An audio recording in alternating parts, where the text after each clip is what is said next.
The brilliant McCarthy breaks into the clear and he's flying. Sims go through. On to McCarthy, who touches down. McCarthy from the fringe and the ruck's a potential danger. McCarthy in support on the inside. He takes the reverse pass and dashes 20 yards to touchdown between the posts.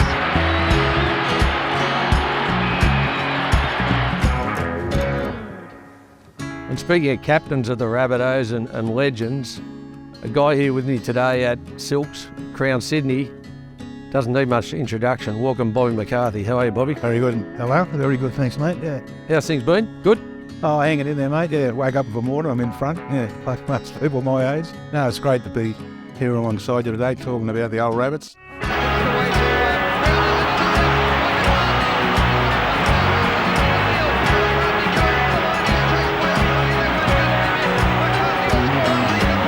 So where did it all begin for you, mate? Well, I grew up in Redcliffe on the other side over the Moore Park side of Redcliffe. I grew up there, and South were the premier team back then. And all us young kids, we had nothing to do. We just used to run around the streets and whatever, go through the garbage bins and get the beer bottles out, and that was just spending money for the day or whatever. And our best thing was when South Sydney played at a weekend. We had something to cheer on and all that type of stuff. And because they were so good, we had a lot of good memories there. And Bernie Purcell was in the second row then for the great South sides of the 50s. Him and Jack Rayner were the second rowers, and of a Sunday morning when South would play for Saturdays, his mother used to get the old clothes prop and put his jumper up on the line with his shorts and his two socks, and getting the clothes prop and put them up in the air of a Sunday morning was like the Australian flag going up. And we were all in awe of this South Sydney. I remember Bernie was number 5, and number 5 would be fluttering in the wind, and his shorts and his red and green socks be fluttering up. And I used to think, we all thought then, all the kids sitting there watching it, wouldn't it be great to be a South Sydney player? And I was like everyone else, I had aspirations of being a Rabbitoh, and eventually I got called up there when I was 18. But it all started there from when Bernie's mother was putting that thing up in the backyard. And I suppose nowadays, if they put the thing up and you went inside for a cup of tea, you'd come out of it all gone right out. I was just going to say that. The clothesline, everything would be gone. Souths win 16-10. It's their second successive premiership and their fourth in 5 years. Going back, Bobby, you spoke about that great era, the late 60s, early 70s. Then hit a bit of a downturn, okay? You're captain of the club at that stage. You're obviously a great honour for you. When you came in, came in after Satch, you were telling me just before. Yeah, I captained him when Satch used to get sent off too. So I had one every couple of weeks. I'd captain him on and off. But it was that good a side. Anyone could have captained him. I mean, they just needed someone to just give the orders out in the field, And we didn't get this at Redford, mate. No. I was going to say that they're going to. But after it's going to be hard for them to get us out of here. I know. But after a game, we used to get boiled chicken. Boiled chicken and salad, yeah. We used to get in the dressing rooms. Remember the cocktail frankfurts and the party pies? Oh, I didn't get them. No. That are big. Yours must have been sweet. We'll flash, mate. Oh, God. It just beats the meat pies and tomato sauce, doesn't it? Certainly does.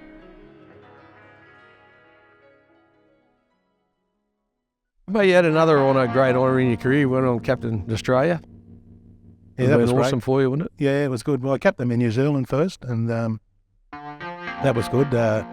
Actually, my first captain Australia over there was Wayne Bennett was in the team, and he was hopeless. I always wondered why he got picked. Then we found out years later that his grandfather was the Queensland Australian selector, because we had better players playing in third grade. And Benny was a big, tall, skinny bloke. I think he admitted himself he wasn't the best player going around. But I remember we won 55 to something, and I scored more tries than him. But he was on the wing, and Bobby Full used to say, "Who's that bloke, cranky bloke?" I always complain about the bacon not being crisp enough and the toast not hot enough, and he said, "Oh, it's that bloke from Queensland." Take forward now, and you look at the club now, how the team's performing. What do you enjoy in watching when they go out? And I can't wait for the weekend to see that Cody Walker use his football skills. I mean, we had 2 grade 5'8" back in our day, and they couldn't do what he done. Even Wally Lewis couldn't pass the ball to the right. Wally used to turn his back to throw that spiral. Everyone runs right for some reason, throws it, and it floats all over the joint. But when they go left, they hit him on the chest. Cody Walker's the only player. You go through them all when there's games on. He's the only player that runs to the right, full pace, throws a 20-yard pass, and hits the winger, whoever the winger is, straight on the chest every time. I mean, me and you could play in the wing with Cody on the left side. All AJ's got to do is catch it. I mean, I don't think he gets a shower after a game, does he? Junior, he should be in the state of origin side, yeah. I mean, he's as good as those Parramatta blokes they keep putting out. No one can bend him. He takes the ball up and never gets bent. Never gets bent. Everyone gets bent back by him. There's nothing better than before you get out on the field and you feel down the dumps and all of a sudden you look down the line and you see Latrell Mitchell, Cody Walker, the Tommy Burgess, Junior Tatalo, then they see Cameron Murray. You think, God, he's a warhorse. Yeah. He'll be there for 80 minutes. He don't want to go off. As I said earlier, you're a legend of the club yourself. Everyone knows you, everyone knew you back in the day. But you met a legend of sport one day yourself. Tell us a bit about that. Yeah, it was 1972 actually, and I got a phone call from, I think it was Charlie Gibson was in charge then. He said, that soccer player, that Pele's coming out here to play for his club against Sydney or Australia or New South Wales. He said, they want you to get a photo taken for the sun down at Brustcutters Bay. I said, oh yeah, I'd like to meet him, you know. So I've gone down there and we're waiting for him to turn up. He's got out of the car and he come walking over and he wasn't a real big bloke, like he was solid, he was hard as a rock. And he come walking over and they introduced me to him. And as I was shaking his hand, I must have squeezed it a bit hard or whatever. Anyway, he started singing out something in Spanish or Latin or whatever it was. Anyway, I said to his manager, what's the matter with him? He said, he thinks you're the bloke that's marketing. So he was yelling out whatever, and then they said, no, he's playing another sport. And he's a footballer, rugby league. And then it started laughing as it comes up on that photo, and you can see the sigh on his face. But played for Brazil in 3 World Cups that they won, and he scored over 100 goals for Brazil alone. I wonder where the photo was until he died just recently. And I said to Judy, where's that photo of me and Pele? She said, I think it's down in the garage. I think, yeah, in the garage, it should be out in the freaking street. Like that flag going up, you know what I mean? Yeah, exactly right.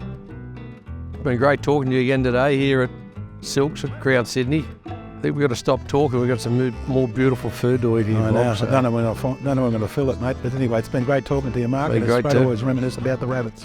Thanks, Bobby. Thanks, mate.